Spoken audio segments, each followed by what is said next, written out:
காவிரி நீர்பிடிப்பு பகுதிகளில் மழையின்மை காரணமாக ஒகேனக்கல் மற்றும் மேட்டூர் அணைக்கான நீர்வரத்து வெகுவாக சரிந்தது.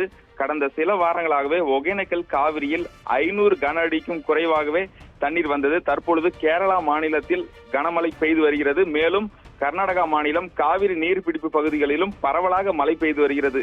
இதன் காரணமாக KRS அணை மற்றும் கபினி அணைகளுக்கு தண்ணீர் அதிக அளவில் வந்து கொண்டிருக்கிறது. இதனையடுத்து அந்த அணைகளில் இருந்து காவிரியில் தண்ணீர் திறக்கப்பட்டுள்ளது. கபினி அணையிலிருந்து வினாடிக்கு 1000 கன அடி நீரும் மற்றும் கிருஷ்ணராஜசாகர் அணையிலிருந்து வினாடிக்கு 490 கன அடி உபரி நீர் என மொத்தமாக 1490 கன அடி நீர் காவிரியில் வெளியேற்றப்பட்டு வருகிறது. இதன் காரணமாக ஒகேனக்கல் காவிரி ஆற்றில் நேற்று முன்தினம் வினாடிக்கு 200 கன அடி நீர் வந்து கொண்டிருந்தது. தற்பொழுது படிப்படியாக நீர்வரத்து அதிகரித்துள்ளது. 1000 கன அடி, அதன் பிறகு 1200 கன அடி வந்து கொண்டிருந்த நீர் தற்பொழுது 2000 கன அடியாக அதிகரித்துள்ளது.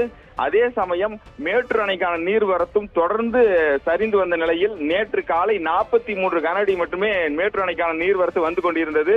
தற்பொழுது நீர்வரத்து அதிகரித்து வினாடிக்கு 227 கன அடியாக மேட்டூர் அணைக்கான நீர்வரத்து வந்து கொண்டிருக்கிறது. மேட்டூர் அணையிலிருந்து குடிநீர் தேவைக்காக 1000 கன அடி நீர் வெளியேற்றப்பட்டு வருகிறது. மேட்டூர் அணை தற்பொழுது 39.90 கன அடியிலிருந்து 39.75 கன அடியாக நீர்மட்டம் குறைந்துள்ளது. நீர் இருப்பு 11.96 TMC மேட்டூர் அணையில் நீர் அளவு தற்பொழுது உள்ளது.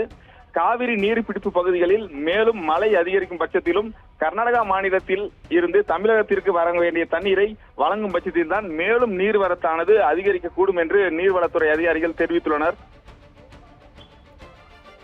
விவரங்களுக்கு நன்றி ஆனந்த்.